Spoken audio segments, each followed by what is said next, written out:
Julia completed her PhD in linguistics at the University of Cambridge. Is it this year? Yeah. This year, she's done very well. Her PhD was funded by the very prestigious Cambridge Gates Scholarship, founded by Bill and Melinda Gates Foundation, and also by Economic and Social Research Centre UK. She's currently teaching associate at the Department of Psychology at the University of Cambridge. And between 2019 and 2021, she was awarded an incubator fund, and she very successfully co-led an interdisciplinary team of researchers to examine the processing of face-masked speech. And her research focuses on language and cognition in adults and children with and without language disorders. And today she's here to give us, to share with us her research on spoken word processing in dyslexia, linking brain and behavior. Thank you, Julia. Thank you, Jasper.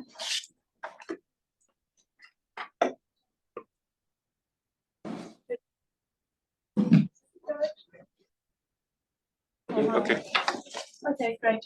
Okay, thanks for the introduction, and also thank you for the invitation, for setting this up. And thank you for giving us your precious Friday afternoon and your interest in being here.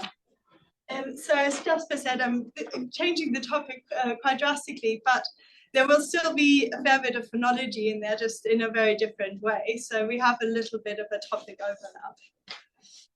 I will first introduce dyslexia to all of you in case you don't know that much about dyslexia. And then I'll present some very specific data that we just finished in detail with the questions, etc. So this is from the UK. In the UK, the estimate is that between up to one person in every 10 people is diagnosed with dyslexia or has dyslexia but is not diagnosed. But this is actually true around the world. So I found from the Ministry of Education in Singapore, for example, a very similar estimate of up to 10%. So if you think about it, it's actually a very, very prevalent reading disorder. And so we should really care about it because it affects so many people. Dyslexia is evident when there are problems with reading. It's very clearly a reading disorder. It usually affects word reading, accuracy, fluency, but also sometimes spelling or both. And so very simply put, it is a difficulty to learning to read and write, despite no deficit in general intelligence. So, you know, Einstein, for example, was dyslexic, so it has nothing to do with general intelligence. The question is, why is my talk looking towards speech if this is very clearly a reading disorder? And there are a few good reasons for this. Dyslexia is very heterogeneous. So yes, it affects reading. It also affects working memory though. We find some subtypes with visual spatial attention, but now the important bits. It also has been found that there is some atypicality in how they process different linguistic units, especially speech rhythm. And the other one is phonology. And my talk will focus mostly on the phonology part. The rhythm part is a whole different line of research, and they actually go together. But for today, we're talking about really the phonological skills part and how we can link them to cortical responses in the brain. So here we've got a little spectrogram. You already know these very well from Adam's talk now. I'm just gonna, I might have to tap it to play. Story. So it's an English word, story. And I show you this because you can see that the acoustic signal obviously doesn't have very clear boundaries. That's the nature of speech. When we are learning to read, however, we do have to find out what the phonological segments are in the speech signal, despite there not being clear boundaries. So here we've got a range of phonemes. And then in the process of learning to read, you would want to map these discrete phonological segments onto discrete letters. Here they happen to match quite well because it's nicer to read in a presentation, but as we all know, they don't always match very well. So it's quite an arduous process. In this process of learning to read, you develop something called phonemic awareness, the awareness that you can dissect speech into phonemes. If this doesn't happen, it leads to these difficulties, not only in processing those discrete sounds, but especially mapping them onto letters. And that is very often one of the core difficulties for children with dyslexia when they're trying to learn to read. Story, okay. Good. To give you a few examples, there's many tests out there how we can tell that children with dyslexia have issues with phonology. For example, you would ask them to delete single phonemes in a word, such as say the word mouse. Now say the word without the S. Obviously, we all know the answer is mau, but it really varies how easy or difficult people find these tasks, especially children with dyslexia. Similarly, you might add a phoneme, or you might say just identify the first phoneme in a word such as cling. But this already shows us now that phonology plays a role not only in speech, but also in reading. There's a clear link between them. And as we've just learned, many dyslexic readers struggle with these phonological tasks. However, the really puzzle of dyslexia is, despite knowing this now, natural speech processing is pretty much unaffected. Comprehension of spoken speech is not an issue. Our reading is impaired. So does this mean the answer does actually not lie in speech? This whole talk is completely pointless. Or could maybe there more behind the story? Could there be a compensation mechanism or more complex questions we need to ask? So to answer this, really need to look beyond just the behavioral responses. Now we need to link behavior and cortical responses in the brain. I'll now move on to a very specific study that we did using MEG, which is a neuroimaging technique. And I'll talk you slowly through it for those who haven't done any MEG yet. So the first question that we had was how are spoken words encoded in the brain by dyslexic and non-dyslexic people? How might this differ in spoken language? Are there any differences? And then secondly, how could this be related to all these behavioral symptoms that we find? How can we link them up to really explain how they're related? In order to look at spoken word processing in the brain, we focused on aspects that words feature, statistical properties of words. We first looked at phonological neighborhood, which represents phonological encoding.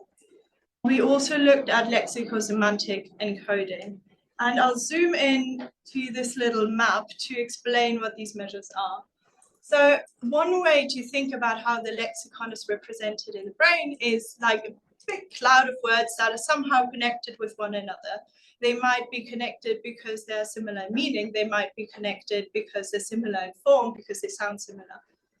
And so two measures that we picked from this is here, just to explain, pink are the target words that were actually used in the experiment. So this whole cloud, all the pink ones are the actual target words that I'll present in a second that participants got. Blue are the phonological neighbors. And the way they work is by swapping out a single phoneme. It doesn't matter what the orthography is or the letters. But for example, flor and olor is that actually true? That is, yeah, that's true. Yeah, so the word initial phoneme here is swapped out. So in olor, we have a vowel, we swap it for a consonant, only one phoneme is different, they are phonological neighbors. And the circle size represents the frequency of the word. How often does this word occur in a language? Because we know that words that occur very, very frequently should be easier to process, but also more importantly, word frequency extremely highly correlates with a range of semantic measures. And so it's one way to tap into more semantic lexical processing with an effect that we know is quite strong in the brain. Does that make sense so far? Let's look at the methods. This was conducted in San Sebastián Donostia in Spain. So our speakers were Spanish. And we had 14 native speakers without any readings programs, which we'll call controls for simplicity. And then those diagnosed with dyslexia, which we'll call dyslexic or D. And they were matched in age and general IQ and a range of other measures. Now we gave them both a behavioral test battery to tap into their phonology and some other skills, and we recorded their cortical responses with a technique called magnetoencephalography. During this main experiment, this MEG recording experiment, the participants would listen to single Spanish words, and all they had to do was listen passively. It's quite natural, and occasionally they would give a response whether something was an animal, just to maintain attention, because otherwise it gets very boring in the scanner. So MEG is a neuroimaging technique, and you might be more familiar with EEG, which is the caps that you put on. MEG is not that dissimilar in that it uses an array of sensors across the scalp. Instead of recording the direct electric currents like EEG does, it basically records the magnetism that evolves around these currents, which tiny magnetic changes. So the whole scanner is in a magnetically shielded room, and then it basically picks up on these tiny magnetic fields that are produced by the small electric changes from the neuronal populations. And I think that's an image of how it's different, but I think that's enough to understand what we're doing. Here a bit about the methods. Typically, you would maybe divide by hemisphere because there's sometimes differences whether people process stuff more left or more right. You typically divide by time windows, which we took from the literature. The only methods that are maybe relevant to understand what's going on is that we've driven a regression-based approach. I showed you those two measures, phonological neighbours and word frequency. And what we did was basically take the signal at all these MEG sensors. Then just like you would do with behavioral data, we regressed across all the sensors. And so one sample would be one sensor across all trials at one time sample, which is spaced 2 milliseconds apart. And then you can estimate that way what the cortical response is to phonological neighborhood information, and separately what the cortical response is to word frequency information. And then, because we want to understand how brain and behavior are linked, we correlate them with behavioral scores. Cool. So behavioral tests were all sorts of stuff. The ones that we are interested in are the ones in color. We had a phonological awareness test, and this I showed you earlier. It's of the type of deleting a syllable or a phoneme. And we also had a pseudo-word reading test, because we know when people read words that don't exist, something made up like phalange. If you ever watched Friends, that's from Friends. Yeah. Phalange is made up, but we can pronounce it, we can kind of process it. If you've watched Friends, you know what it means, but otherwise you wouldn't know what it means because it's made up. But for those words, you have to tap much stronger in your phonology, because you can't just rely on the knowledge of words that you already have. So we took those two measures and we formed a composite score so that it's a bit more robust to individual differences, and so that we get a good index of how good somebody is on these behavioral phonological tasks. So let's jump to the exciting bits, lots of graphs. So the participant, as I told you earlier, would hear single Spanish words. We have Paloma. Okay. Trust me, Paloma. Which I think means stuff. Paloma. Ah, okay, that's how it works. And what I'll show you is what's called topomaps. So here you have the average brain response across our participants. At the top is control. This is the nose, these are the ears, so you can guess it's looking down on the head, you can get the direction of things. And we're looking at the response, the cortical response to phonological neighborhood information across all these different Spanish words that we play to them. From the start, 0 milliseconds, up to, I mean, we cut it shorter, but I'm showing you all the way to 700 milliseconds. These are our controls, and you can see that phonological information gets processed fairly early on, but then especially from about 200 milliseconds, and it sort of carries through this whole range. In particular, people like to process it in the left hemisphere. Now we can compare this to our participants with a dyslexia diagnosis. And a few things you'll notice is if we just focus on a couple of these, the response tends to be weaker, and the response tends to be more bilateral or even shifted to the right-hand side, to the right hemisphere, I should say. So that was pretty interesting for us. Perhaps not surprising that we should find differences in phonology because we already know that they have difficulties with phonology. The more exciting bit is now to look at word frequency. So this has nothing to do with, I mean, it has a little bit to do with phonology, but it taps much stronger in lexico-semantics. Now, can they perhaps perform better on this? Or is it that there's some knock-on effect? And what we see is that surprisingly, again, the response to the statistical property of word frequency tends to be weaker for our dyslexic participants. And frequency is more bilateral anyway, so here the hemisphere maybe isn't as strong. It tends to be weaker and it tends to start a little bit later, it's shifted.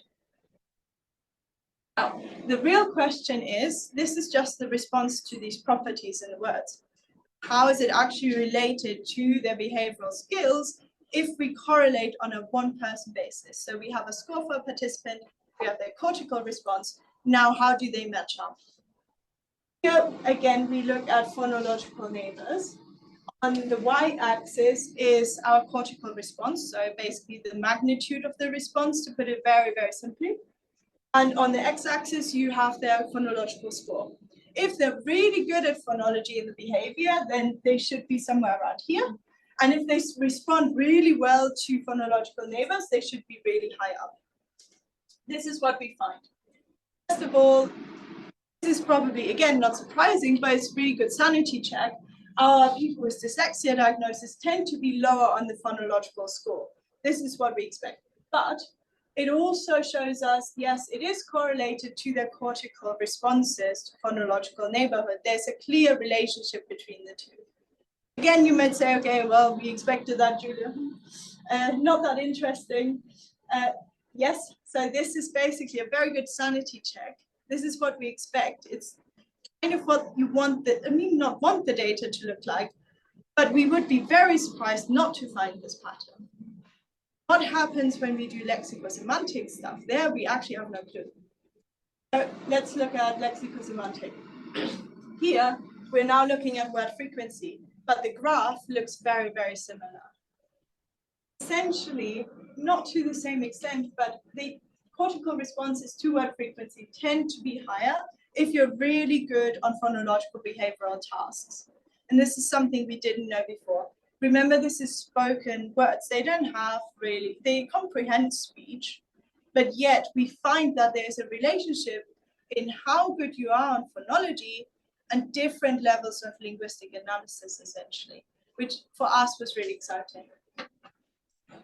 What it also indicates is that when we look at single words, this was not presented in sentences, as single words, right?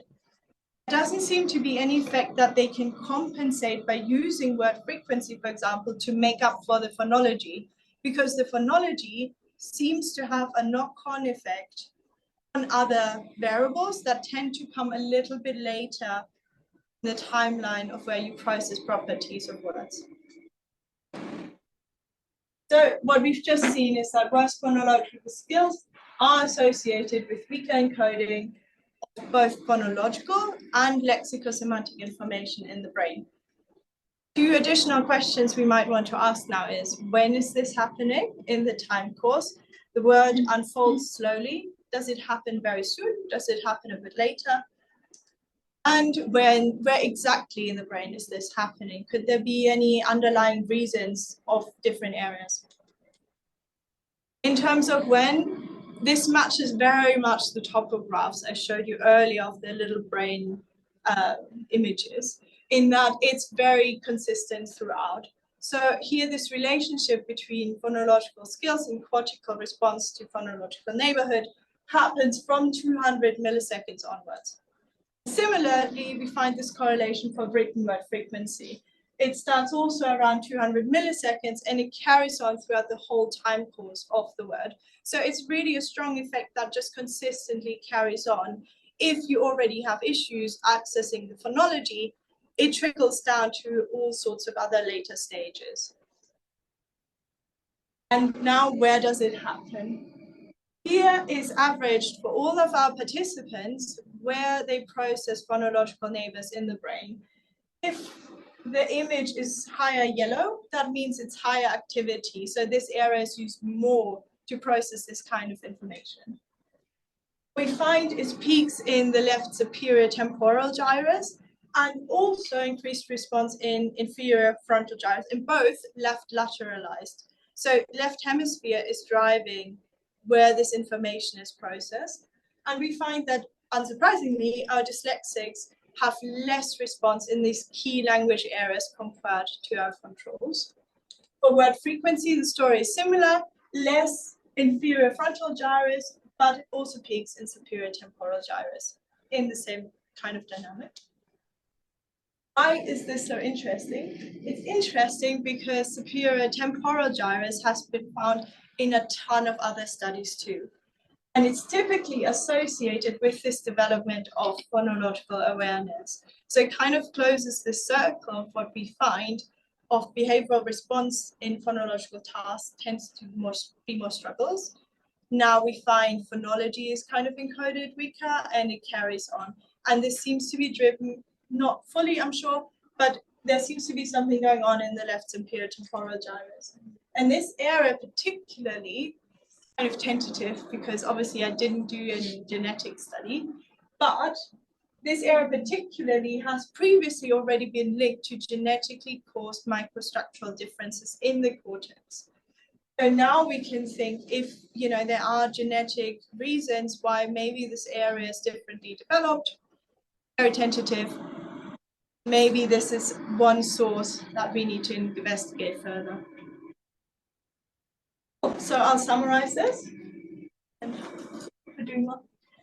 So we found that dyslexic readers tend to have low phonological skills. That is what we expect. That's what a ton of research shows also. It's not true for every single person with dyslexia, but it's about 70%, I would say, so it's really high.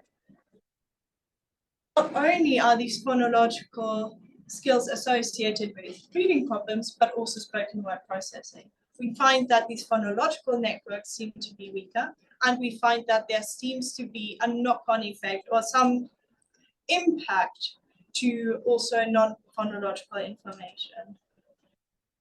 The reason why this is interesting and important is because early phonological training based on this and other research seems to enhance your cortical networks in a way that it could benefit word processing at multiple levels of linguistic analysis. Of course, behavior comes from the cortex, but the other way around, if you train behavior, it also has an effect on the cortex. And the other interesting bit is that we don't find that they compensate on a single word level, but on a sentential level, this could look very, very different. And there is indeed now some work that suggests, so this is also the direction we need to go and why it's important to link up all these different areas of research. Thank you very much. I would like to acknowledge my co-authors and advisors who all helped massively with this work. And thank you for your interest and for listening.